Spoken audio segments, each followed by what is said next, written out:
At Sun, our priority is to support students' dreams and hobbies. Prabhas పౌజీ సంబంధించి poster release అయింది. ఆ character పౌజీ అని చెప్పాడు ఆయన. అంటే సైనికుడు పాత్ర అనేది ఇప్పటి వరకు ప్రజల మనసుల్లో ఉన్నది. అంటే సెకండ్ వరల్డ్ వార్ టైమే కావచ్చు. బ్రాహ్మణుడి గెటప్లో ఉండి ఇంత మారణ హోమం చేశారు అనేది పోస్టర్ని చూసి అంటే ఎవరికి వచ్చినట్టు వాళ్ళు మాట్లాడుతున్నారు. ఈ రష్యా అనుకూలత అనేది బ్రిటన్ అనుకూలతగా ఇక్కడ జనాలు భావించి ఒక ఘర్షణ వైఖరి తీసుకున్నటువంటి పరిస్థితులు ఉన్నాయి. ఇది ఈ తెలంగాణ సాయుధ రైతాంగ పోరాటము ఆ రెఫరెన్స్లు కూడా పట్టుకొచ్చి దీనిలో పెట్టేస్తున్నారు ఈ పోస్టర్ మీద మాట్లాడేదాము.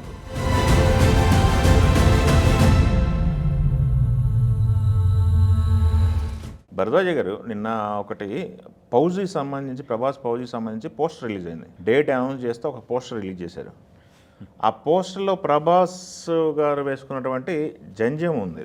అవును, జంజం ఉంది. ఆయన చుట్టూ చాలామంది పడిపోయి ఉన్నారు. ఈయన షర్ట్ లేదు, కింద పంచ లాంటిది ఉంది. అవును, అలా కూర్చొని ఉన్నాడు. ఆయన రౌద్రంగా ఉన్నాడు.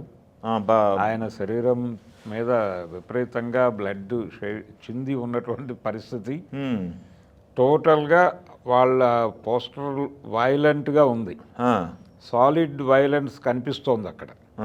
అంటే ఆ క్యారెక్టర్ పౌజీ అని చెప్పాడు ఆయన. అంటే సైనికుడు పాత్ర అనేది ఇప్పటి వరకు ప్రజల మనసుల్లో ఉన్నది.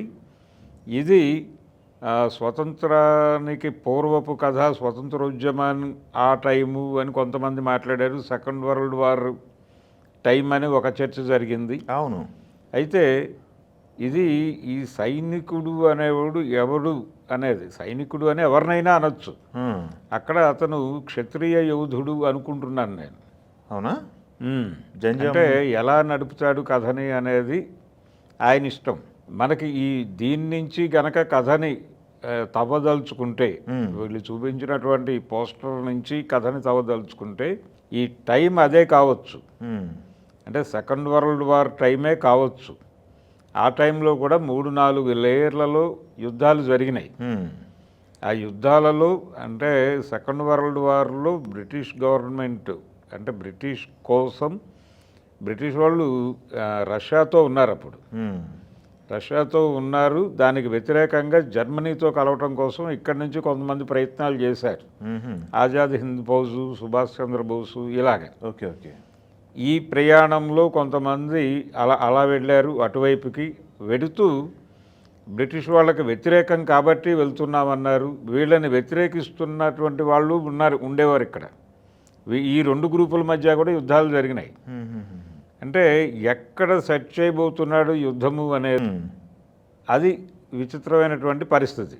హను రాఘవపూడి తను ఇంతకు ముందు చేసినటువంటి సినిమా సీతారామంలో కూడా ఈ వార్ ఇది ఉంది. ఈ రెఫరెన్స్లు కొన్ని ఉన్నాయి.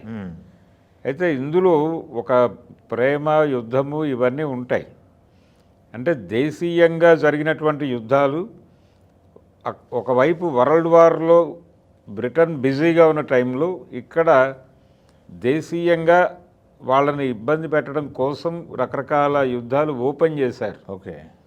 ఆ ఓపెన్ చేసినటువంటి సందర్భంలో ఇంకెక్కడైనా లొకేట్ చేస్తాడా సినిమాని అనేది కూడా, అంటే అతని అటైరు ఆ ఆలివ్ గ్రీన్ యూనిఫామ్లో లేరు. ప్లస్ ఇప్పుడు అందరికీ తెలిసి తెలియక చాలా సోషల్ మీడియాలో జరుగుతున్న రప్చర్ ఏంటంటే అది జంజం వేసుకున్నాడు కాబట్టి ఒక బ్రాహ్మణుడి గెటప్లో ఉన్నాడు. ఆ బ్రాహ్మణుడి గెటప్లో ఉండి ఇంత మారణ హోమం చేశారు అనేది పోస్టర్ని చూసి అంటే ఎవరికి వచ్చినట్టు వాళ్ళు మాట్లాడుతున్నారు. ధార్మిక ఆగ్రహంగా, ధర్మాగ్రహంగా కూడా వ్యాఖ్యానం చేసేసుకోవచ్చు. కానీ అది క్షత్రియ జంజమే. ఆయన ప్రభాసు. క్షత్రియులు కూడా జంజం ధరిస్తారు కదా, వైశ్యులు కూడా వేసుకుంటారు కదా. వైశ్యరత్నం అని ఎందుకు అనుకోకూడదు? ఇప్పుడు మనకి ఒక్కసారి వెనక్కి వెడితే రంగస్థలంలో 2 క్యారెక్టర్లకు జంజాలు కనిపిస్తాయి. జగపతి బాబు గారు చేసిన క్యారెక్టర్కి జంజం ఉంటుంది, ప్రకాష్ రాజు గారు చేసిన క్యారెక్టర్కి కూడా జంజం ఉంటుంది. చనిపోయేటప్పుడు కనిపిస్తుంది ఆయనకి. Okay okay. ఇతనికి చాలా సన్నివేశాల్లో కనిపిస్తుంది. అవును. అంటే చాలా స్పష్టంగా అర్థం చేసుకోవాల్సింది ఏంటంటే అక్కడ జగపతి బాబు గారికి వేసినటువంటి జంజమేమో క్షత్రియ జంజం, అదేమో బ్రాహ్మణ జంజం. ఓహో. ఆయన పొలిటికల్ ఏరియాలో చాలా కన్వీనియంట్గా లౌక్యంగా ఓహో. నడుస్తుంది ఆ క్యారెక్టర్. ఓహో. అది అలా నడిపాడు. ఇక్కడ దీన్నేమో క్షత్రియంలో నడిపాడు. కాబట్టి ఈ క్యారెక్టర్ని ఆయన క్షత్రియ ప్రాంతంలో లొకేట్ చేసే అవకాశమే ఉంది. ఓకే. ఇది కూడా ధర్మాగ్రహమే. ఓకే. అంటే ఆ కథని ఆయన తీసుకున్నటువంటి టైంని, అది రకరకాల భావజాలాలు భారతదేశంలో డ్రైవ్ అవుతున్నటువంటి టైం. ఒకవైపు ఇక్కడ ఉన్నటువంటి కమ్యూనిస్టు శిబిరాలలోనేమో రష్యా అనుకూల ధోరణితో ఒక ఆలోచనలు నడిచినాయి. ఈ రష్యా అనుకూలత అనేది బ్రిటన్ అనుకూలతగా ఇక్కడ జనాలు భావించి ఒక ఘర్షణ వైఖరి తీసుకున్నటువంటి పరిస్థితులు ఉన్నాయి. అంటే భిన్నమైనటువంటి శిబిరాలుగా దేశం చీలిపోయినటువంటి ఒక విచిత్రమైన పరిస్థితి సెకండ్ వరల్డ్ వార్ టైంలో భారతదేశంలో నడిచింది. అలాగే ఒక క్లాసిక్ ఎగ్జాంపుల్ ఏంటంటే, సెకండ్ వరల్డ్ వార్ సైన్యాలకి ఇక్కడి నుంచి ఆహార పదార్థాలు తీసుకెళ్లేటువంటి వ్యాగన్స్కి అడ్డంగా కాంగ్రెస్ కార్యకర్తలు పడుకునేవారు. ఈ ట్రైన్ మూవ్ కానివ్వం మేము అని. అంటే ఈ క్రైసిస్ జనరేట్ చేస్తే వాళ్ళు ఇండిపెండెన్స్ ఇచ్చేసి వెళ్ళిపోతారు అని. ఇది యుద్ధానికి వెళ్ళటం అవసరం. ఎందుకు అవసరం అంటే, ఇది హిట్లర్కి వ్యతిరేకంగా జరుగుతున్నటువంటి యుద్ధం కాబట్టి, హిట్లర్కి వ్యతిరేకంగా స్టాలిన్ యుద్ధం చేస్తున్నాడు, స్టాలిన్ ఇబ్బంది పడతాడు ఇది వెళ్ళకపోతే అని చెప్పి వెళ్ళి కాంగ్రెస్ కార్యకర్తలని పట్టాల మీద నుంచి లేపే ప్రయత్నం కమ్యూనిస్టులు చేసిన పరిస్థితి ఉంది కొన్ని చోట్ల. అదేలేండి. ఆ టైంలో వీళ్ళ మీద సామ్రాజ్యవాదుల ఏజెంట్లు అని గాంధీ గారు ముద్రేసిన పరిస్థితి ఉంది. ఇలాంటి రకరకాల భావజాలపరమైనటువంటి గందరగోళాలన్నీ నడిచిన కాలం అది. అదేలేండి. ఇప్పుడు కాలం అది. కాకపోతే ఇప్పుడు అప్పటికి సంస్థానాలు ఉన్నాయి. సంస్థానాలు బ్రిటిష్ ఆర్మీతో యుద్ధాలు చేసిన పరిస్థితులు ఉన్నాయి. సంస్థానాల మీద ప్రజలు తిరుగుబాట్లు చేసిన పరిస్థితి ఉంది. ఇక్కడ కూడా ఈవెన్ నిజాం యుద్ధం ఇది కూడా నడుస్తోంది. తెలంగాణ సాయుధ రైతాంగ పోరాటం నడుస్తున్నటువంటి టైము అదే. కాబట్టి వీటిలో ఎక్కడ లొకేట్ చేశాడు వ్యవహారాన్ని అనేది ఎవరికీ తెలియదు. కొంతమంది ఈ తెలంగాణ సాయుధ రైతాంగ పోరాటము ఆ రెఫరెన్స్లు కూడా పట్టుకొచ్చి దీనిలో పెట్టేస్తున్నారు. ఈ పోస్టర్ మీద మాట్లాడేదాంలో దానికి అవకాశం లేదు. ఎందుకంటే క్షత్రియ జంధ్యానికి తెలంగాణ సాయుధ రైతాంగ పోరాటానికి సంబంధం లేదు. ఈ గొడవ వేరు. కాబట్టి ఆయన ఎక్కడో లొకేట్ చేశాడు. దాన్ని లొకేట్ చేసి ఒక ఫిక్షనల్ స్టోరీ కూడా అయి ఉండొచ్చు.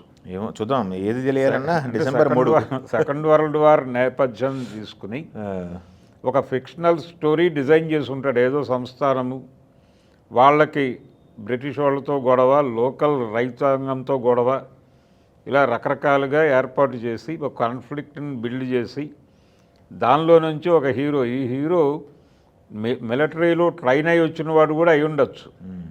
ట్రైన్ అంటే చాలామంది వెళ్ళారు మిలిటరీలోకి ఆ రోజుల్లో. ఆ వెళ్ళిన వాళ్ళలో ఇతను ఉండవచ్చు. అలా ఫౌజీ అయ్యి మళ్ళీ తిరిగి వచ్చి అదే తను క్షత్రియుడు అయి ఉండొచ్చు. దాన్ని ఇక్కడ ప్రదర్శించి ఉండొచ్చు ఇంకొక ఇష్యూలో. ఈ ఇన్సిడెంట్ దాని తాలూకా పోస్టర్ అయి ఉండొచ్చు. ఇన్ని రకాల ఊహాగానాలు చేసుకోవడానికి అవకాశం కల్పిస్తూ వాంటెడ్గానే దాన్ని డిజైన్ చేసి పబ్లిక్లో ఉంచారు ఇప్పుడు. ఓకే. అంటే ఇది ఒక డిస్కసివ్ పాయింట్ కావాలనేది వాళ్ళ ఉద్దేశం. ఓకే. ఈ చర్చ నడిస్తే సినిమా గురించి మాట్లాడుకుంటారు. నెమ్మదిగా రిలీజ్ డేట్ కూడా రివీల్ చేశారు దానిలో. డిసెంబర్ 3. అవును. ఆ రిలీజ్ డేట్ రివీల్ చేస్తూ దీని గురించి రకరకాల అభిప్రాయాలు మాట్లాడుకుంటూ ఉంటే దీనిలో ఈ గ్యాప్లో ఒక టీజర్ వదులుతారు. ఈ టీజరు నెమ్మదిగా ప్రమోషనల్ కంటెంట్ని పంపు చేసి సినిమా రిలీజు, థియేటర్లకు జనాలని మూవ్ చేయడానికి ప్రిపేర్ చేయటం. ఇది పైగా చాలామంది తెలుగు ప్రాంతాల్లో లొకేషన్స్ వెతుకుతున్నారు. అంటే ఎక్కడ ఈ కథను లొకేట్ చేయాలి అన్న దగ్గర ఇది పాన్ ఇండియా మార్కెట్ని అడ్రస్ చేయబోతున్న సినిమా. అవును. కాబట్టి ఈ కథని ఆయన రాజస్థాన్లో కూడా చెప్పచ్చు. ఓకే. లేకపోతే మరో చోట చెప్పచ్చు, ఢిల్లీలో చెప్పచ్చు. అందుకని దీన్ని బలానా చోట అనుకోవటం కూడా ఇబ్బంది. సో ఇది దేశంలో ఎక్కడైనా ఏ సంస్థానంలోనైనా జరగచ్చు. కాబట్టి ఆయన ఫిక్షనల్ స్టోరీయే తీసుకుంటాడు. చూద్దాం. నేపథ్యం మాత్రమే సెకండ్ వరల్డ్ వార్ నేపథ్యం తీసుకుంటాడు. ఓకే. ఆ ఫిక్షనల్ స్టోరీలో వచ్చేటువంటి ఒక క్యారెక్టర్ని మనం ఇప్పుడు చూసాం. ఓకే, చూద్దాం.